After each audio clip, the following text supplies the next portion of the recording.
कहानी क्या है बेटा? The first meiotic division during oogenesis completed at the stage of the first meiotic division.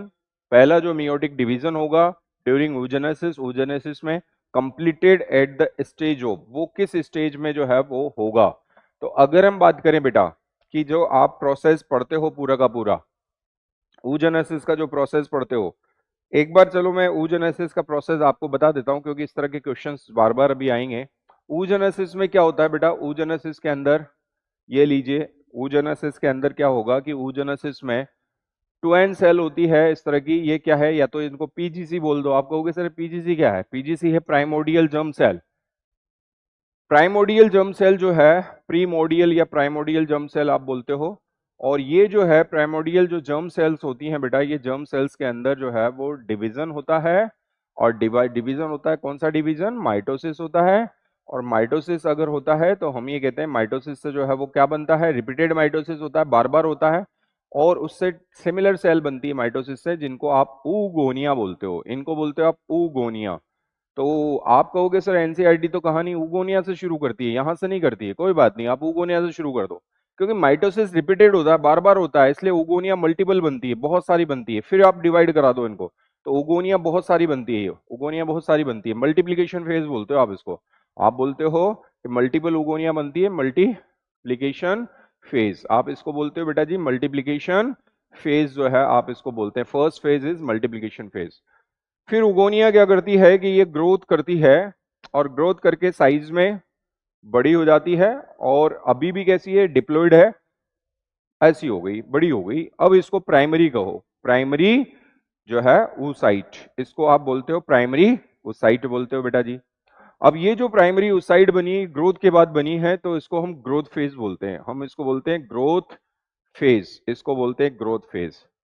ये लीजिए, प्राइमरी oocyte के बाहर, इस प्राइमरी oocyte के बाहर जो है कुछ फॉलिकुलर सेल्स इकट्ठी जब होती है ना, कुछ फॉलिकुलर सेल्स इकट्ठी होती है, ये ओवरी की फॉलिकुलर सेल्स इकट्ठी होती है, तो फिर इसको हम प्राइमरी फॉलिकल के नाम से जानते हैं, प्राइमरी फॉलिकल के नाम से जानते हैं। और आप जानते हो प्यूबर्टी के टाइम पे ये जो प्राइमरी जो फॉलिकल्स जो मिलती हैं, ये अभी प्रीवियस क्वेश्चन के अंदर हमने देखा था। प्रीवियस क्वेश्चन के अंदर हमने देखा था कि ये जो प्राइमरी जो फॉलिकल्स जो मिलती हैं प्यूबर्टी के टाइम में, ये प्राइमरी फॉलिकल कितनी मिलती है? 60,000 से 80,000 जो है वो मिलती हैं।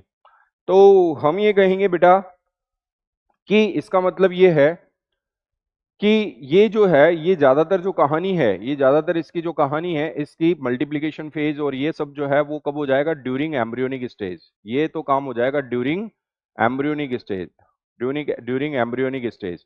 एम्ब्रियोनिक स्टेज के अंदर ही ये कहानी हो जाती है। और हम ये कहेंगे कि बर्थ के टाइम पे ये सारी कहानी, मल्टीप्लिकेशन फेज और प्राइमरी oocyte, ये सारी कहानी जो है वो हो जाएगी एम्ब्रियोनिक स्टेज में। बच्चों जब जन्म होगा, तो जन्म होगा तो हम ये कहेंगे प्राइमरी जो है वो oocyte जो है मिलेगी, लेकिन इसके सराउंडिंग फिर आपको पता है ये फॉलिकुलर सेल्स इकट्ठी होगी और प्राइमरी फॉलिकल उसको कहेंगे।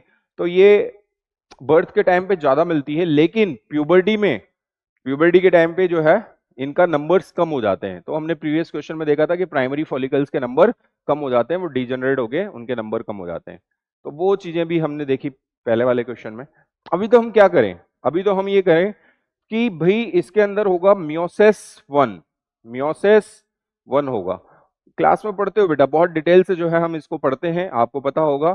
यहाँ तो क्वेश्चन सॉल्व करना है, तो कुछ कॉन्सेप्ट हम जो है वो शामिल कर लेते हैं।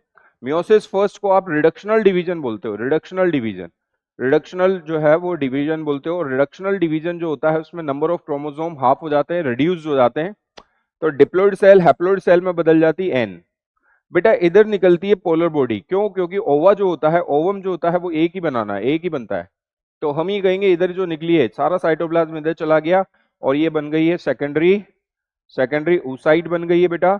और इधर जो निकल गई है वो फर्स्ट पोलर बॉडी निकल गई है। आप ये कहोगे सर इतना सारा जो है क्यों बता रहे हो? आगे वाले क्वेश्चन में ये कॉन्सेप्ट काम में आएगा बेटा, ये पूरे इस पे बहुत सारे क्वेश्चन है। तो फर्स्ट पोलर बॉडी जो है, फर्स्ट पोलर बॉडी जो है वो ये निकल गई है मेरे प्यारे बच्चों, फर्स्ट पोलर बॉडी निकल गई है। बेटा होता क्या है कि ये जो प्रोसेस है, ये प्रोसेस जो है oogenesis का, ये प्रोसेस यहां पर अरेस्ट होता रहता है। आप कहोगे सर कैसे? बर्थ से लेकर जब प्यूबर बर्थ बर्थ तो सारी कहानी बन गई, लेकिन ये प्रोसेस अरेस्ट हो गया। फिर जब प्यूबर्टी आएगी उसी के बाद ये प्रोसेस आगे बढ़ेगा। तो आप कहोगे सर ये मियोसिस फर्स्ट पर क्या ये प्रोसेस, बहुत सिंपल वे में बता रहा हूं मैं, क्या मियोसिस फर्स्ट पर ये प्रोसेस रुक जाएगा? हाँ बेटा ये रुक जाता है। मियोसिस फर्स्ट के प्रोफेज फर्स्ट पर ये प्रोसेस रुक जाएगा, अरेस्ट हो जाएगा। तो आप ये कहोगे सर ये कब आगे बढ़ेगा? ये आगे बढ़ेगा जब आएगी प्यूबर्टी। प्यूबर्टी बोलते हैं age of sexual maturity. Age of sexual maturity आएगी तो ये प्रोसेस फिर आगे बढ़ेगा मेरे बच्चों। मतलब जैसे ही प्यूबर्टी आएगी, एज ऑफ सेक्सुअल मैच्योरिटी आएगी ह्यूमन फीमेल में अप्रोक्स 12 इयर्स की एज में, तो ये जो है मियोसिस फर्स्ट होगा, रिडक्शनल डिवीजन कंप्लीट हो जाएगा और कंप्लीट होने के बाद सेकेंडरी oocyte बन गई। इसे ही आप ह्यूमन एग बोलते हो। हर महीने ये सेकेंडरी oocyte बन जाती है और फर्स्ट पोलर बॉडी निकल जाती है। तो ये कहानी होगी। आप कहोगे सर oogenesis कंप्लीट है यहाँ पर, ह्यूमन फीमेल में तो कंप्लीट है यहाँ तक। क्यों? क्योंकि प्रोसेस जब इस यहां से आगे जब बढ़ेगा जब इसमें स्पर्म की एंट्री हो, अदरवाइज ये प्रोसेस यहीं तक है। तो हम ये कहेंगे सेकेंडरी oocyte जो है ये बन गया बेटा, और सेकेंडरी oocyte जो है वो मियोसिस फर्स्ट हुआ, reductional division, first polar body निकली और क्या बन गई है? Secondary oocyte। हर महीने जो है सेकेंडरी oocyte जो है वो बनती रहेगी। लेकिन सेकेंडरी oocyte के बाहर यहां पर प्राइमरी फॉलिकल बनी थी। प्राइमरी फॉलिकल के बाद बेटा एक बनती है कि इसमें थी ये जो मैंने बताया था फॉलिकुलर सेल्स, ये फॉलिकुलर सेल्स जो है वो बाद में थीका लेयर्स बना लेती हैं। तो फिर थीका लेयर्स बना लेती है तो फिर उसको सेकेंडरी फॉलिकल बोलते हैं, उसको सेकेंडरी फॉलिकल बोलते हैं। थीका लेयर्स बनने के बाद थीका लेयर्स बन जाएगी, theca interna, theca externa. Theca interna जो है जिसको आप ग्रेनुलोसा लेयर भी बोल देते हैं, तो थीका इंटरना जो है वो सिक्रेट करती है फिर एस्ट्रोजन हार्मोन, और एस्ट्रोजन जो होता है वो फिमेनाइन कैरेक्टरिस्टिक लाता है। एस्ट्रोजन जो हार्मोन होता है वो फीमेल का मेन हार्मोन होता है। ये सब चीजें पढ़ते हो आप। सेकेंडरी फॉलिकल के बाद जो है बेटा अगर हम बात करें कि टर्शी फॉलिकल बनेगी। आप कहोगे सर टर्शी फॉलिकल को कैसे पहचानेंगे? कैविटी बनेगी उसमें जिसको एंट्रम बोलेंगे, एंट्रम बोलेंगे, तो टर्शी फॉलिकल बनेगी।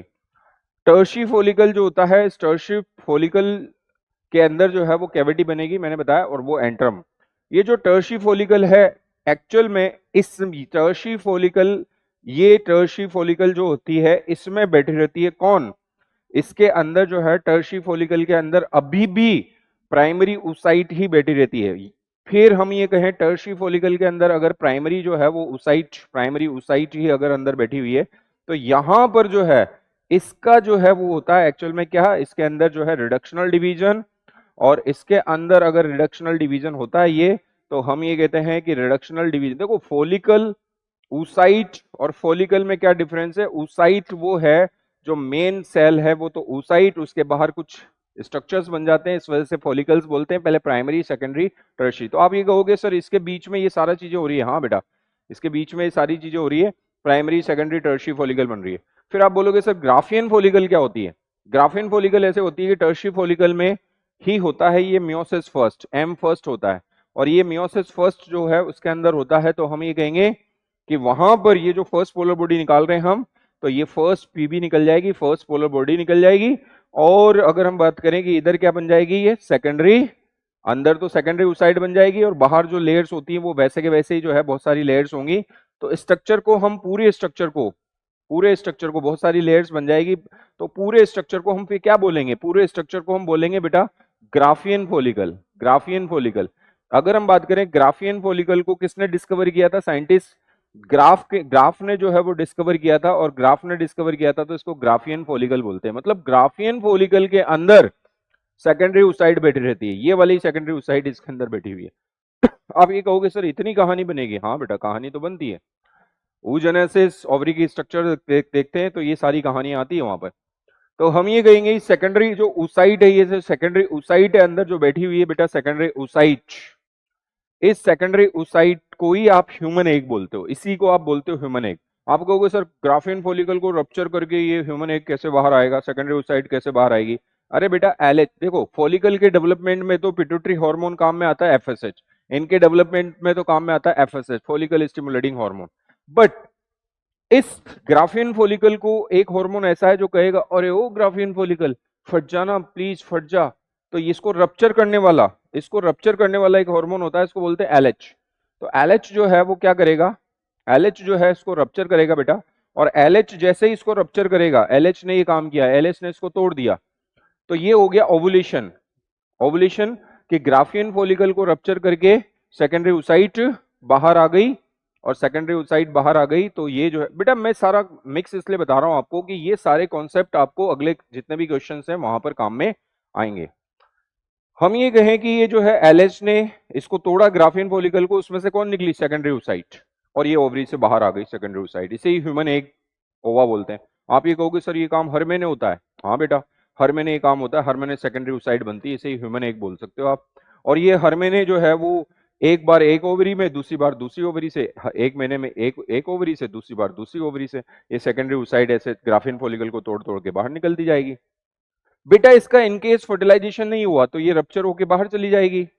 उसको मेंस्ट्रुअल साइकिल की ब्रीडिंग फेज जो है बोलते हैं, कि वो सेकेंडरी ओसाइट भी बाहर, उसके साथ जो है एंडोमेट्रियम की लेयर्स भी बाहर, कुछ ब्लड के साथ, ब्लीडिंग के साथ, और ब्लीडिंग फेज। खैर यहां पर आप देखिए जो सेकेंडरी ओसाइट, इन केस इसमें स्पर्म चला गया, आप ये कहोगे सर मेल पार्टनर मिल गया, स्पर्म चला गया। भाई मेल फीमेल के बीच में क्या हुआ? मेल फीमेल पार्टनर में कोइटस हुआ, कोपुलेशन हुआ, और स्पर्म आ गया। ये लीजिए स्पर्म चला गया। स्पर्म चला जाएगा तो होगा मियोसिस सेकंड। मियोसिस सेकंड तभी होगा, और मियोसिस सेकंड होगा तो फिर सेकंड पोलर बॉडी निकलेगी, और इधर जो है हम ये कहेंगे एक ऐसा जो है वो स्ट्रक्चर बनी है, इसे चाहे ऊटिड बोलो, ओवा बोलो, ओवम बोलो, जिसमें स्पर्म एंट्री मार चुका है, मतलब फर्टिलाइजेशन का प्रोसेस चल रहा है। तो वो जो है स्ट्रक्चर यहां पर बनेगी। अब आप ही कहोगे सर जाइगोट क्यों नहीं बोल सकते? जाइगोट इसने बोल सकते कि ये स्पर्म अपना न्यूक्लियस जो है वो देगा, ओवा का न्यूक्लियस, दोनों जो है दोनों के न्यूक्लियस फ्यूज होंगे, मतलब क्रोमोसोम आपस में मिलेंगे, क्रोमोसोम जो है वो मिलेंगे, तो फिर हम ये कहेंगे कि भाई वो क्या होगा? एम्फीमिक्सिस, वहां पर जाकर जो है फर्टिलाइजेशन खत्म होगा। तो वो सारे किस्से कहानियां बनेगी। तो हम ये कहेंगे बेटा ये सारा जो है काम होता है। अब आते हैं हम हमारे क्वेश्चन पे वापस। ये सब कॉन्सेप्ट हमें जो है क्वेश्चन सॉल्व करने में काम में आएंगे। अब हम आते हैं the first meiotic division during oogenesis is completed at the stage of. किस स्टेज पर जाकर जो है फर्स्ट मियोटिक डिवीजन होता है? तो फर्स्ट मियोटिक डिवीजन इसमें देख लो, ये लीजिए मियोसिस फर्स्ट को आप मियोटिक डिवीजन फर्स्ट भी बोलते हो। किसमें होता है, हो रहा है ये? प्राइमरी oocyte के अंदर जो है वो हो रहा है। तो प्राइमरी oocyte के अंदर हो रहा है, और प्राइमरी oocyte जो है वो कौन सी फॉलिकल में बैठी हुई है? प्राइमरी oocyte जो है फाइनली प्राइमरी सेकेंडरी टर्शरी, तो कौन सी में बैठी हुई है वो जो है प्राइमरी oocyte जो है वो बैठी हुई है टर्शी फॉलिकल के अंदर। ये प्राइमरी oocyte बैठी हुई है टर्शी फॉलिकल के अंदर। तो हम बात करें कि बेटा प्राइमरी oocyte और टर्शी फॉलिकल, आंसर आ जाएगा प्राइमरी oocyte। प्राइमरी oocyte, ये लीजिए primary oocyte with in tertiary follicle. तो ये जो है पिक्चर क्लियर हो गई होगी आपको। तो इसमें आंसर जो चला जाएगा वो आंसर जाएगा मियोसिस फर्स्ट जो है वो प्राइमरी oocyte के अंदर होता है। और प्राइमरी oocyte ये किस में बैठी रहती है? ये बैठी रहती है जो है कौन से फॉलिकल में? ये बैठी रहती है टर्शी फॉलिकल, मतलब टर्शी फॉलिकल बोलते हैं उस समय इसको। तो ये जो है कहानी है बेटा, मेरे ख्याल से पिक्चर क्लियर हो गई।